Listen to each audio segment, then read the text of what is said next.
என் அன்பு குழந்தையே, உனக்கான நல்ல விஷயங்களை செய்து கொடுப்பதற்காகவே உன் தாயானவள் இன்று உன்னை தேடி வந்திருக்கின்றேன். என் தங்க குழந்தையே, உன் அம்மா சொன்ன இந்த தேதியில் உன்னை தேடி ஒரு நபரை நான் வரவழைக்கப் போகின்றேன். அவர் யார் என்றும் எதற்காக உன்னை தேடி வரப்போகின்றார் என்றும் நீ தெரிந்து கொள்ள வேண்டும் அல்லவா? என் பிள்ளையே, இந்த பதிவினை நீ முழுமையாக கேட்க வேண்டும். ஏனென்றால் இது உன்னுடைய வாழ்க்கையில் மிக முக்கியமான விஷயம். அதனால்தான் உன் அம்மா இந்த தேதியில் ஒரு நபரை உன்னை தேடி வரவழைக்கப் போகின்றேன். அதனால் இந்த விஷயத்தை நீ கவனமாக தெரிந்து கொள்ள வேண்டும் அல்லவா? என் குழந்தையே, இந்த அம்மா சொல்வது எல்லாம் உன்னுடைய நன்மைக்காகத்தான். என் பிள்ளைகளுக்கு வாழ்க்கையில் நல்லதை நடத்தி கொடுக்க வேண்டியது இந்த அம்மாவினுடைய பொறுப்பாக இருக்கின்றது அல்லவா? அதற்காகத்தான் உன்னிடத்தில் நாள்தோறும் உனக்கு ஆறுதலை சொல்லிக் கொண்டிருக்கின்றேன். என் குழந்தையே, இன்று உன் அம்மா சொல்கின்ற வாக்கினை நீ பொறுமையாகவும் முழுமையாகவும் கேட்க வேண்டும். எதற்காகவும் நீ அவசரப்படக்கூடாது. இந்த வாக்கினை கேட்டு முடித்த பிறகே நீயே ஒரு நல்ல முடிவினை எடுக்க வேண்டும். சில நாட்களாக நீ தனிமையில் தத்தளித்து வருகின்றாய் அல்லவா? அதற்கு காரணம் என்னவென்றால், நீ நேசித்த ஒரு உறவு உன்னிடத்தில் சரியாக பேசுவது இல்லை. உன்னுடைய உணர்வுகளையும் சரியாக புரிந்து கொள்ளவில்லை. அதே போல நீ நேசித்த உறவு உனக்கு துரோகங்களை செய்துவிட்டு தகாத உறவில் அங்கே ஆடாத ஆட்டம் எல்லாம் ஆடிக்கொண்டிருக்கின்றது. என் அன்பு குழந்தையே, நீயாகவே அவர்களிடத்தில் சென்று என்னை புரிந்து கொள்ளுங்கள், நான் என்ன சூழ்நிலையில் இருக்கின்றேன், உங்களை தவிர எனக்கு வேறு யாரும் இல்லையே, இதுவரை நீங்கள் என்ன தவறுகள் செய்திருந்தாலும் அதையெல்லாம் நான் மன்னித்து விடுகின்றேன், மீண்டும் என்னோடு வந்து விடுங்கள், இனி எது நடந்தாலும் நான் பார்த்து கொள்கின்றேன் என்று அவர்களிடத்தில் நீ மன்றாடி கேட்பாய் அல்லவா? அப்போதெல்லாம் அவர்கள் உன்னுடைய வார்த்தையை அலட்சியம் செய்துவிட்டு, இனி இந்த வாழ்க்கையில் உன்னை நான் துணையாக வெறுக்கின்றேன், என்னை நீ பார்க்க வேண்டாம், நான் உன்னிடத்தில் பேச விரும்பவில்லை என்று அவமானப்படுத்தி, அதுவும் வேறு ஒரு நபரின் பேச்சை கேட்டுக்கொண்டு உன்னுடைய மனதை சுக்கு நூறாக உடைத்து விட்டார்கள் அல்லவா? என் அன்பு குழந்தையே, இப்படி உன்னை காயப்படுத்திவிட்டு அவர்கள் வாழ்க்கையில் சந்தோஷமாக வாழ்ந்துவிடலாம் என்று கனவு கோட்டை கட்டினார்கள். ஆனால் தான் எதை விதைக்கின்றோமோ அதைத்தான் அறுவடை செய்ய முடியும் அல்லவா? அவர்கள் செய்த துரோகங்களையும் அவர்கள் பேசிய வார்த்தைகளையும் எல்லாம் கேட்டுக்கொண்டு பல நாட்கள் பல இரவுகள் எல்லாம் உண்ணாமலும் உறங்காமலும் நீ அழுது கொண்டு இருந்தாய். அம்மா உனக்கு நான் அன்றே சொன்னேன், உன்னுடைய வாழ்க்கையை உனக்கு நிச்சயமாக நான் திருப்பி கொடுக்கின்றேன், நீ தைரியமாக இரு என்று சொன்னேன் அல்லவா?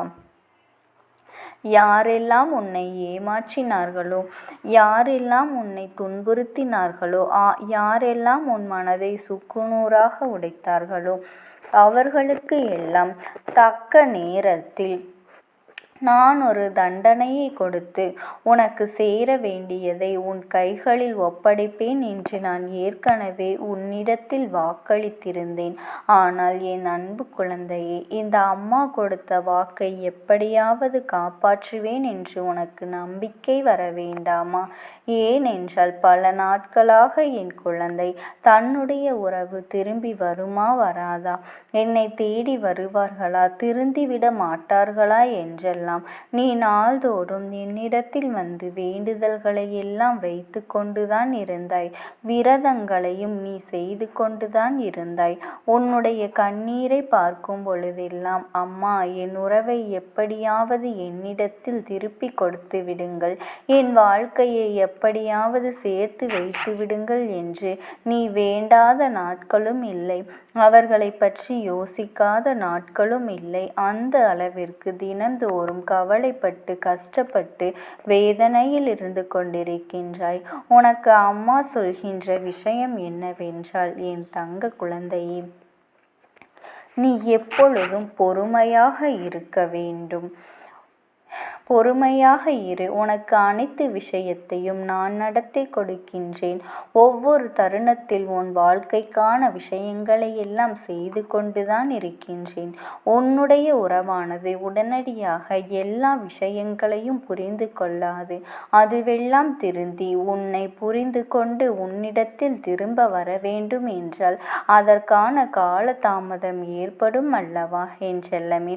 தன் வாழ்க்கையில் எவ்வளவு பெரிய தவறை சிந்தித்து விட்டோமே, செய்து விட்டோமே என்றெல்லாம் புரிந்து கொண்டு உன் துணையானது நிச்சயமாக உன்னை தேடி வரக்கூடிய சூழ்நிலை இனி வரத்தான் போகின்றது. அந்த அளவிற்கு அவர்களுடைய மாற்றங்களை நீ காணத்தான் போகின்றாய் என் தங்கமே.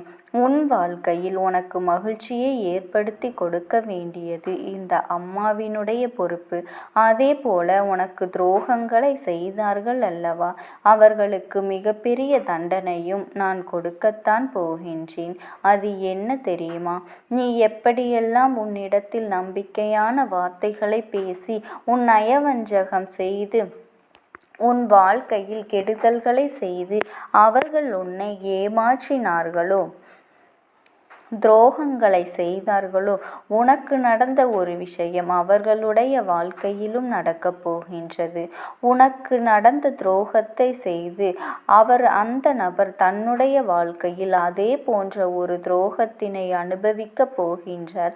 அப்பொழுதுதான் இந்த துரோகத்தினால் நீ எவ்வளவு வலியை அனுபவித்தாய் என்பதை அவர்கள் எல்லாம் உணர்வார்கள் அல்லவா?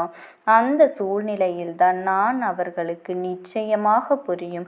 நம் உறவிடம் நாம் எப்படி துரோகம் செய்தோம், இப்பொழுது நாம் யாருக்காகவோ வாழ்ந்து கொண்டிருக்கின்றோம்.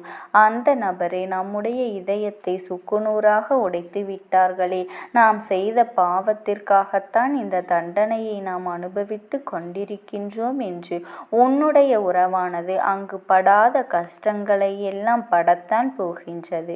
ஆனால் என் அன்பு குழந்தையே, உன்னை நினைத்து அங்கே அவர்கள் கண்ணீர் வடிக்கும் சூழ்நிலையும் வந்துவிட்டது. இப்பொழுதுதான் உன்னுடைய அருமை என்ன, உன்னுடைய அன்பு என்னவென்று அவர்களுக்கு புரிய ஆரம்பித்திருக்கின்றது. என் செல்ல குழந்தையே, நீ மனதில் எத்தனை வலிகளை அனுபவித்தாயோ அதைவிட அதிகமான வலிகளை உன் உறவானது அங்கே அனுபவிக்கப் போகின்றார்கள். எப்பேற்பட்ட ஒரு உண்மையான இதயத்தை உடைத்து தூக்கி எறிந்து விட்டோமே என்று நினைத்து நினைத்து அந்த உறவானது அங்கே கதறி அழுது கொண்டிருக்கின்றது. அப்படிப்பட்ட ஒரு சூழ்நிலை தான் அவர்களுடைய கனவில் நான் சென்று பேசினேன். அது என்ன தெரியுமா? என் அன்பு குழந்தைக்கு நீ வேண்டுமென்றே ஒரு காயத்தை ஏற்படுத்தி விட்டாய். இதை என் குழந்தை மன்னித்தாலும் நான் மன்னிக்கப் போவதாக இல்லை. நீ செய்த பாவங்களுக்காகத்தான் இத்தனை கஷ்டங்களையும் மன உளைச்சலையும் நீ அனுபவித்து கொண்டிருக்கின்றாய். உனக்கான பாவ விமோசனம் வேண்டுமென்றால் நிச்சயமாக நீ உன் துணையிடத்திலே மன்னிப்பு கேட்க வேண்டும். அவர்களுடைய உண்மையான அன்பினை நீ புரிந்து கொண்டு அவர்களுக்காகவே நீ உன்னுடைய வாழ்க்கையை வாழ்வதாக இருந்தால் நிச்சயமாக இந்த அம்மா உன்னோடு அவர்களை சேர்த்து வைப்பதற்கு அத்தனை காரியங்களையும் செய்வேன். நீ அவர்களிடத்தில் மன்னிப்பினை கேட்டு உன்னுடைய உண்மையான அன்பினையும் பாசத்தையும் மட்டுமே அவர்களிடத்தில் வெளிப்படுத்த வேண்டும். அப்படி நீ செய்வாயானால் என் அன்பு குழந்தை உன்னை ஏற்றுக்கொள்வதற்கு தயாராகத்தான் இருக்கின்றார்கள் என்று சொல்லி இருக்கின்றேன் என் தங்க குழந்தையே. அதனால் நீ எதை நினைத்தும் கலங்காதே. இனி உன் வாழ்க்கையில் சந்தோஷம் மட்டுமே பெருகப் போகின்றது. எதை நினைத்தும் கவலைப்படாதே என் அன்பு குழந்தைக்கு. இந்த தாயானவளினுடைய அன்பும் ஆசீர்வாதங்களும் என்றென்றைக்குமே முழுமையாக கிடைத்து கொண்டேதான் இருக்கும். ஓம் சக்தி. ஓம் ஆதிபரா சக்தி.